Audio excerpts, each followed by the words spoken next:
Travis, it's been a couple months. How you been? I'm doing well, Bernie. How are you? Doing well. Hey, listen, it's so funny that you're on today in a way, because independent of anything else, I read your piece on the Cardinals. You visited them in Pittsburgh. I thought it was great. I thought you got terrific comments from players about the experience of Pujols and Molina and sort of the Cardinals tapping into their past. And I want people to go read that. And it just so happens you're booked onto the show today. I didn't even know it when I was reading that. So there's some kind of telepathy going on here or something. But for people who haven't read it yet, tell us what drew you to the Cardinals to write that story. What did you find interesting, fascinating about it? Yeah, I mean, the Cardinals have exceeded a lot of outside expectations, whether it's computer forecasts like Pacoda, Baseball Prospectus, or Fangraphs, or just a lot of outside, analysts. The Cardinals, with their season, they proved a lot of people wrong outside the organization, and they seem to be one of these stories where not that they have poor individual parts by any means, but where the collective sum of that, the group, became better than many people thought. And I just wondered, is there, with so much history, with these great iconic players on the way out, I wondered, is there something maybe to guys reaching another level of performance, whether it be improved focus or just desire to put these future Hall of Famers out on the highest note possible that's improving performance? And I thought I was reminded of the story I wrote earlier this year about the ex-Navy SEAL who worked with Tyler Matzik, the Braves pitcher, to help him get out of the grasp of the yips, the throwing condition. And he made this comment to me that always stuck with me about this drill he had Matzik go through. We had to throw this medicine ball up this hill in rural Nashville, Tennessee, and at the base of the hill was Michael McHenry, a former teammate, and he had to be in the squatted position with another medicine ball above his head. And McHenry couldn't leave that position until Matzik, throwing this medicine ball toss after toss up this hill, and it would roll halfway back every time he threw it. McHenry couldn't get out of that position until Matzik made it to the top. And the point of this work was to get Matzik to begin to focus on something other than himself, to focus on his teammate. And Jason Kuhn is the ex-Navy SEAL, and he said, what they found in SEAL training is if individuals focus on the group goal, not instead of just their own personal goals, the actual individual performance also improves. And that's a long way of saying I just kind of wonder if that taps into, okay, if these guys are all focused on getting Pujols and Molina and maybe Wainwright out on the highest note possible and being part of this great history, are they tapping into something kind of greater than themselves? And I don't know. We can quantify so much in baseball, and I know we love to try to measure everything, but I still think there are things that matter that can't be quantified, that we can't measure. And I do think there's some special kind of chemistry going on with this team that might explain this special season they're having. Well, I agree with you, and I think it was really insightful for you to pursue that angle because it's so legit and it's so accurate. And the Pujols thing in particular, don't get me wrong. I mean, Molina is so revered, but with Pujols, the situation where, as you know, he did okay in April, but he didn't really hit at all, and like virtually nothing in May and June.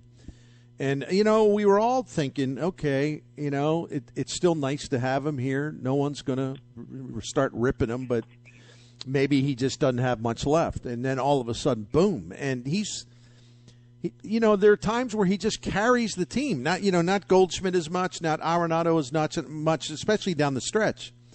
And Travis, I got to tell you, man, as someone who covered him very closely his first 11 seasons all in St. Louis, I mean, I am just astonished by this because it like his own son said, AJ said, told a writer from ESPN.com, he said, it's like my dad's back in his 20s again. And that sounds like hyperbole, but in a lot of ways, this is his best season since 2010. So there's an element of truth to that. Yeah, that's such a great quote. And Yeah, I just wonder, when you know you're so close to the end, does that heighten your focus? Not that Pujols takes things for granted at the major league level, but do you just zero in a way you wouldn't if it was a different season, a different time? Pujols told me I think he might be tired of reporters just approaching him this year and asking about his career in the season. But he said his focus is always the same.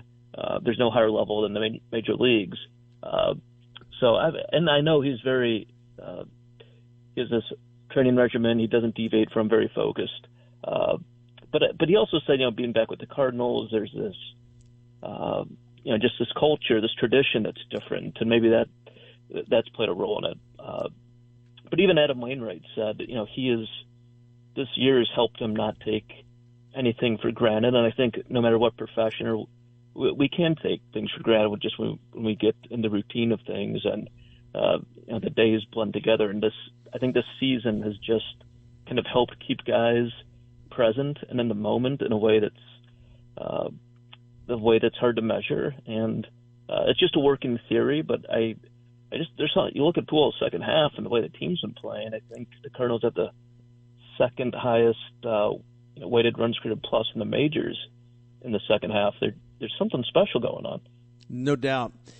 We'll pivot from that with our friend Travis Sawchik from thescore.com. We'll pivot from that and of course, turn our attention to the first round series with the Phillies best of three. All three games, or every game, 2 or 3, will be played at Busch Stadium. And Travis, you know how it is, especially with a 3-game series. Not quite the, as Joe Sheehan would call it, a coin flip game, but it is a very brief skirmish. And I know that people want answers like, well, who has the edge here? Who has the edge there? And there are some edges that you can identify potentially. But in a 3-game series, I never know what's really going to matter, because it's like a 3-game series in the middle of June or something. I mean, anything can happen. Like the Pittsburgh Pirates going 5-1 against the Dodgers this year, for example. I mean, so it's kind of hard to really handicap these things. But if you had to do it on general terms, where do you think the Phillies have an edge in this short series? Where do you think the Cardinals have an edge, or more than one edge for both of these teams? What do you look at? Yeah, I think the home crowd could be a huge edge, and I know that's not something that's on either team's roster, but Wainwright had said this is the best home crowd he can remember in St. Louis, and the Cardinals I think are 53-28 at home. Is that right? Something like that. Yeah, I got been a much my pad better here. Home team. Yeah, and it seems like the city is super energized with wanting to send these guys, just the narratives around the team and who's playing. And I got to think that's got to be a huge edge. And I think playoff history, home team wins 55% of the time, all things being equal. You add in a great home team, a great home crowd. I do think the Cardinals are just deeper in general in the lineup than the Phillies, and that's going to be an edge. And just I mentioned how well the offense has been playing. It's not just the old guys. I think the Cardinals rookie group is the third most productive in the majors too. So it's like all these, I just think they have a depth edge, a home field edge, and it's in a short series where, hey, anything can happen. But I do give the Cardinals the edge in this for those reasons. And we were talking about this earlier. A lot's being made of the defense. Cardinals very, very good. Phillies very, very bad, phenomenal. Basically. But it's like, but again, I go back to my three-game series in the regular season. You can have the worst defense in baseball, but for 3 games they can catch the ball and there aren't any mishaps. It's no big deal. But so you never know when that will rear its ugly head. But if defense is going to matter, certainly that's a big area for the Cardinals where they would have a big check mark if it's going to matter. Yeah, I mean, that's maybe if you're looking at both teams on paper, maybe that's the biggest differential. I mean, you have these Arenado, Goldschmidt in the corners, just Gold Gloves littered all over the field. The Phillies, signed a bunch of DHs in the offseason. So, yeah, it's a huge edge. And, hey, any mistake is magnified in the smaller sample with higher stakes. So, that could defensive numbers don't jump off the page like home runs and RBIs and those sorts of things, or strikeouts for pitchers, but they can show up in a big way, especially magnifying the playoff stage. So, yeah, I think of all things, discrepancy-wise, it might be just the fielding edge, where you have arguably the best or one of the best fielding teams in the majors on the field against one of the worst. No doubt about it. Now, Cardinals fans are, if you ask them, most of them, because you never get a unanimous opinion, of course, but if you would ask the group, if this is possible, the thing that scares them is just having to face Wheeler and Nola in the first two games. Because the Cardinals have not, down the stretch, I mean, I can understand it. I mean, I think there's some decompression going on, but down the stretch, they haven't hit all that well, and Goldie has really been quiet. So I think those two starters kind of frightened the St. Louis fan base. And I get it. Man, I went to Fangraphs. I mean, Wheeler and Nola are all over the leaderboard. They're really, really good. So how much of an edge do you think that gives the Phillies in terms of just the first two games to be able to line those guys up? Yeah, I guess if you're going to give the Phillies an edge, they have an important one in the starting rotation, and we'll have to see. You mentioned the Cardinals not playing as well recently. We'll have to see if the smaller sample of the most recent days overwhelmed the entire second half when they have been such a good hitting team, defensive team, just such a strong position player group. Yeah, I mean, I was covering the Pirates when they got shut down by Jake Arrieta and Bumgarner in consecutive wildcard games. So the good news is with this new format, you can overcome one just dominant starting pitcher outing. Now, if the Phillies get two, that could be a problem. But if this series is extended to a third game, I think the Cardinals have a big edge in that game. Yep. And I just think they can wear out even a quality starting pitcher. They can wear them out. And as good as Nolan Wheeler are, it's not quite peak Scherzer or DeGrom either. So we'll see. I do think you're diagnosing these strengths and the fan bases too. It's going to be a fascinating series with some really interesting strengths and weaknesses. But I think it's a one where home field's going to matter, defense is going to matter, depth is going to matter. So we'll see. But I still like the Cardinals in a three-game series win. Travis, I want to ask you this, and you covered the Pittsburgh Pirates for a few years, and I'm not asking this just because of that, but you keep an eye on everything, and you're familiar, of course, with Jose Quintana from your years covering the NL Central even. Are you surprised? Look, he pitched pretty well for the Pirates. Are you surprised at how good he's been since coming over to St. Louis? Yeah, he was such a good pitcher for so long, and then so to see him rebound isn't the most surprising thing this year, but I mean, he has captured a lot of the form he had back in his earlier days, and will that magic continue? Will that continue into the playoffs? I hope so for the Cardinals, but he was actually on my list of looking at guys who could be the next Robbie Ray in the preseason. Just looking at guys who've made stuff improvements but had high walk rates, and he was on that list. So it's not totally shocking. Not that he's quite at Robbie Ray's level, but not totally shocking to see him have this year. But if it could continue deep into October, that would be great for St. Louis. Travis, do you have time for two more questions? Oh, yeah, absolutely. Okay, cool. I just didn't want to take you for granted, my friend. All right. I find a lot of the quote debate over, the home run record silly, so I don't really want to get into that. But I've seen a lot of pushback from people that seem to get really irritated by the notion that Aaron Judge just had one of the greatest, single seasons in the history of the game. I'm not sure why that is, but I respect the heck out of you. Do you believe it is one of the great individual seasons in the history of the game? I mean, absolutely. You're looking at it. Right? Exactly. Yeah. What is there to? Why are people fussing about this? But anyway, go ahead. I'm laughing. Go ahead. I mean, we wrote a piece on just the differential he had, because each year is a little different. The ball might be different. The quality of pitching might be different. It could be like an expansion year like 1961 or not. And he, up until recently, when Schwarber's got a little home run binge, he had, I think, the only 3 hitters with a greater home run gap from number 1 and game number 2 were Babe Ruth, and it was Babe Ruth like 3 times and Aaron Judge. So, I mean, and then you look at his batting average and all his 10 is well above 10 WAR now, I think, at Fangraphs and Baseball Reference, if you like that all-encompassing stat. So any way you look at it, I mean, it's been a historic year. AL home run record.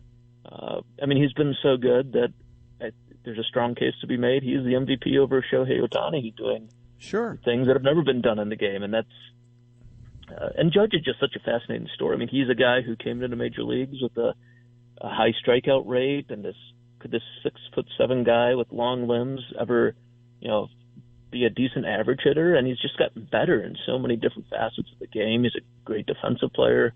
I think it's a historic season, and I know the steroid era kind of clouds the home run record, but just judging Judge and his contemporaries, his peers this year, and who's competing against when pitching's never been better and that sort of thing. I mean, it is a historic season. And it's not exactly the current climate is creating more offense. I think it's pretty clear it's been suppressing offense, probably the ball being the main reason. So for him to do it in this season, where it's not the 2019 baseball, right? It's one that makes, I think, the difficulty of hitting even tougher. So. You know what, right? And I know you're well versed in all that stuff more than I am, but yeah, that's the other thing. If anything, it makes his season even more special because it's just the very challenge of having a really good season offensively day to day and everything. It's really very very much more problematic than it's been in recent years. Well, I shouldn't say that, but certainly. The ball's made a huge difference. I'm glad that we were able to talk about the home run again without Judge and Pujols were a gift to baseball this year because although whatever happens, there are people that will somehow bring Barry Bonds into it, Mark McGwire. I have no idea what any of that has to do with this particular season. But to me, to see Pujols get to 703. And people watching him all over again, people who had never had the chance to watch him, young fans, and the interest level that he generated, and then Judge chasing the Roger Maris record. It's like it was to me it was like a guilt-free experience to just be able to enjoy this thing, and and it's really been good for baseball that it's like, you know what, hey, we can talk about home runs again, lots of home runs, and without accusing everyone of cheating. That is a very liberating thing because working in media, you can't say a word about a home run or this. Well, he's cheating, don't you? That's to me, that's the worst thing about the steroid era. It isn't that the records are quote tainted. It's that people will never let it go. There will be 20 years from now, someone's going to have back-to-back 50 home run seasons, and it's going to be, well, this is steroids never went away. And it's just like, can we just talk about great achievement without getting bogged down in this every single time? I know. I wish there's a way to just steer clear of those discussion points and arguments. Right. And until someone hits a clean 74 home run season, we'll be stuck with it. But yeah, you're right. I mean, it was a guilt-free, home run. And we're able to enjoy these home run chases down the stretch, guilt-free, as you say. And it is. I mean, Albert Pujols did not play well the last 5 seasons, and for people who did not get to see him in his prime, they just had no idea what kind of player this was for so long at his peak. So it's been really cool to see him do what he's done in the second half. And I was in Pittsburgh for the series, and it wasn't a big crowd, and it was probably mostly a St. Louis crowd. But every time he was up to the bat, he was getting standing ovations. The left field bleachers would fill up with people trying to get a piece of history, and everyone was locked into that and really enjoying it. Even though it was a small crowd, it was still just seeing people come from Missouri into Pittsburgh to see his last at bat. So a lot of people thought it was special. It was cool to see. Yeah, and Yeah. I think the only thing about Pujols that bothers me, and again, I shouldn't even dignify it, but, as soon as he starts, July 10th is when he just really started to go, just really surge offensively, and it was pretty magical. But then again, there's too many people that have a suspicious eye. It's like, well, wait a minute, he's been terrible for years. How is it? And if you really, you really dig into it, there's a lot of reasons why, even though this was unlikely for sure, but there's a lot of reasons why he reignited offensively. I mean, this isn't just a random thing that just happened out of nowhere. I mean, the guy's healthy. He feels really, really good. He's in very good shape this year compared to some other years recently. He changed his hitting approach. He worked on his swing when he got off to a pretty bad start. He shortened his bat path or swing path. He got things synced up with his leg kick.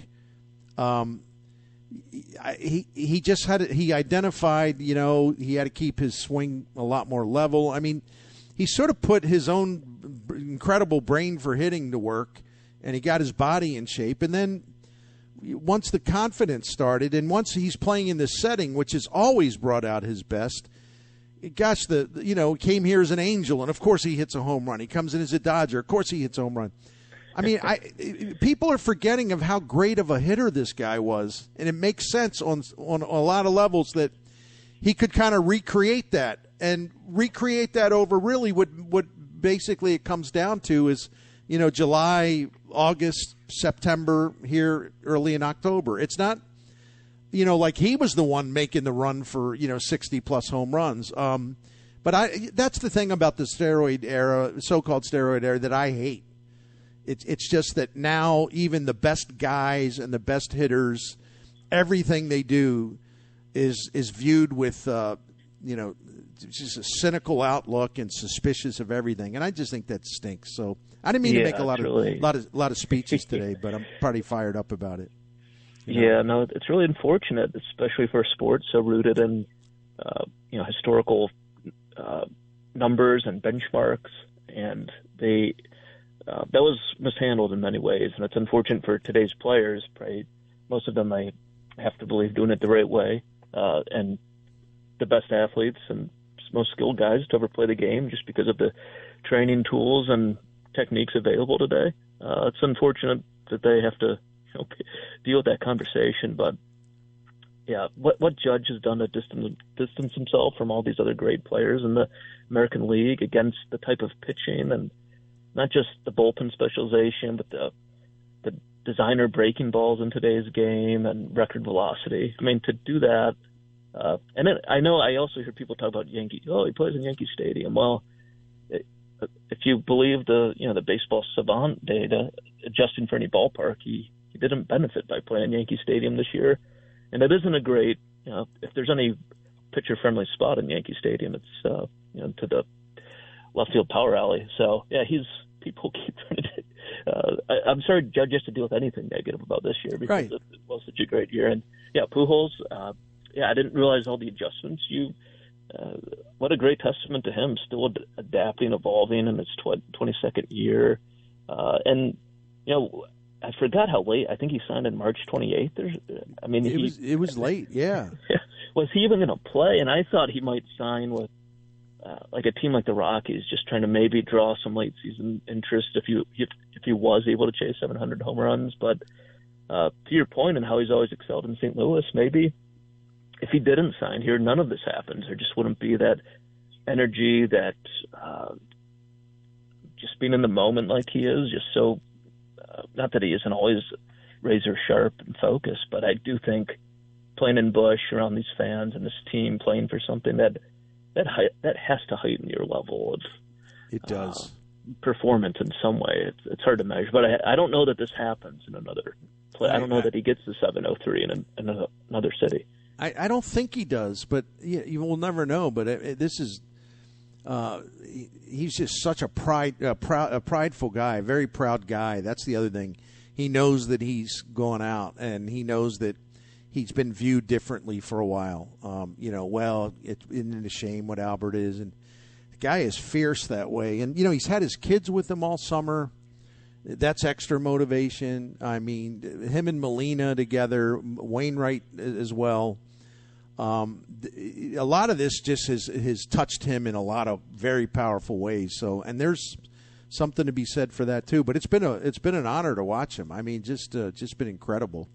Well, Travis, I kept you too long, man, but I like talking to you. The only thing I do bad about our conversation is I tend to get fired up about something and then I make speeches. So I apologize to you for that. So it was a good speech. Well, listen, enjoy the postseason, and we'll try to reconnect with you pretty soon. And I want people to go to thescore.com and read you and really everyone. That's a great stop. It's a great place to go to get caught up every morning on sports, but also to read really good sports writing and really smart sports writing. So go to thescore.com, and you'll sort of find it all. If you don't want to spend a lot of time reading, you just want to get caught up in some things, they do a great job with that too. And remember to follow Travis on Twitter at Travis_Sawchik, SAWCHIK. Enjoy the postseason, my friend. You too. Always great to be with you. Enjoyed it. All right. It's my pleasure, man. And I thank you. So that's Travis Sawchik from The Score. And I didn't mean to make a speech there, Jim Hewer, but it's true. It's like, this year, except for some of the clods and morons that, right away started pointing a finger at Pujols because they're stupid. You didn't have to apologize for talking about home runs and being excited about it this year. At least I didn't. And I've come now to I really meant what I said. The steroid thing bothered me in the aftermath, of course. But the worst thing about it isn't that the athletes themselves, engaged in performance-enhancing drugs. It's that there are people who are just so miserable and self-important in their moralizing, they can't stand it when people like me and a multitude of others actually get excited by home runs. Because these are the people that everybody's corrupted, everybody's on drugs. All you stupid people falling for this. Don't you know they're all cheaters? Forever, none of these people will ever let it go. And they are much worse than the steroid problem was in and of itself back then. Because these people are just so obsessed with it, and they're never going to stand down, and they're never going to actually be able to enjoy the game again the way they should. And worse, they want to make other people miserable too. Yeah. They're much worse than Barry Bonds is, if you ask me. And I know a lot of them right now listen to me saying, "Oh, that's it. I'm not going to listen to you anymore. I'm offended." Well, you be offended. You're worse for baseball than Barry Bonds ever was. I'm talking about these legion of conspiracy theorists that everybody's cheating. Can't enjoy a home run race. Can't enjoy this. It's like, well, something's going on. Why? How do I know that? It's just I hate it. I'm there with you. There was a time when I was like, oh, they're just cheating. But then, I don't know, maybe it's because I got older. Maybe it's because I looked at things differently. I don't know. But I'm like, a part of the equation of, quote, steroid hitters was steroid pitchers in that era as well. So don't think that just the hitters were doing steroids. Yeah. The pitchers were doing the steroids too. So if no hitter, and I'm just hypothetically, if no hitter was doing steroids and the pitchers were, well, then we'd be going, yeah, but they were using pitching and they can't compare to Bob Gibson because they were doing steroids and the hitters weren't. It was part of the game, whether you liked it or I liked it, or the listener didn't like it. It was there. And there's always been inequities too. We talked about this last week, but pre-integration. I mean, yes, stuff like that. It was a pretty large pool of incredible talent. Never got a chance to play the game. So does that diminish some of these records? I mean, the expansion year in '61, does that diminish Roger Maris's record? I don't think any of these records should be diminished. That's the point. But you can look through baseball. There's a dead ball era. There's been changes to the baseball over the years, like even this year. The ball's being used this year. Offense is down around the major leagues. That's not an opinion; it's a fact. So for Aaron Judge and Pujols not to be able to swing this year, like against the 2009 baseball, where if you make contact, it's like at the warning track. It was such a rabbit ball. It was ridiculous. But these guys have actually done it when the ball's harder, makes it harder than you believe to hit home runs. It just doesn't travel as far, and all the tests have shown that. So, but there's always, because baseball never stops fooling around with the ball, and there's also new ballparks that have made it easier, on the other hand, to hit home runs. So it's just it's never going to be that smooth occurrence where there are no questions about anything. I mean, it depends what area you played in. It depends on your ballpark. It depends on whether Rob Manfred and his idiots are doctoring baseballs again, But I just don't know, and I'll shut up after this, I promise, because I was getting a little hot. I just don't know. Every time I put a national show on, and I don't listen to them much, or I don't watch ESPN in the morning much, but if I happen to be downstairs, having some yogurt and granola and everything else, drinking some coffee, it's just like, why are we talking about Barry Bonds when Pujols is going for 700 and Judge is going for 62? Why are we bringing Barry Bonds? What does he have to do with this? Yeah. Did he unretire? Is he playing? Did I miss that? It's just, people are nuts, and I'm tired of it. All right. Let me say this. I'll calm down. It's okay. No, it's all good. I got one note here from Katie Wu, who sent out a tweet while we were doing the interview. She says the Cardinal roster is not official yet, but she says it is expected that when they do make it official, Nolan Gorman will be on the roster. Oh, how about that? Mm-hmm. Over who, I wonder? Yeah. I am so happy to hear that, because I thought it was kind of sad the way they just bailed out on this kid when he had his first severe slump, And actually, now they didn't. They did the right thing by sending him to Memphis. He didn't do well there. But they brought him up to, be a part of the taxi squad. They must have liked what they saw when he was taking at bats and, before all these games recently. Yeah. That's good to hear. It's exciting. That's a weapon. When he can be productive or he could help, that's a weapon to throw out there. So are they keeping Paulie off the list? I'm speculating with you, yes, but she did not specify that. But that would add up, unless there's an injury we don't know about. Right. That would be the guy. Well, in a pinch in this series, it wouldn't be ideal, but in a pinch, if something would happen to Tommy Edman, who's been really, really good lately, yes. If something would happen to him, I mean, Donovan can handle shortstop for a couple games. It's not ideal, but again, we're not saying, okay, Donovan, you're going to have to be the shortstop now for the next 3 months. So when you look at it in these tight windows, limited number of games, if you have to get by, you can get by with him, Yes, I agree. So anyway,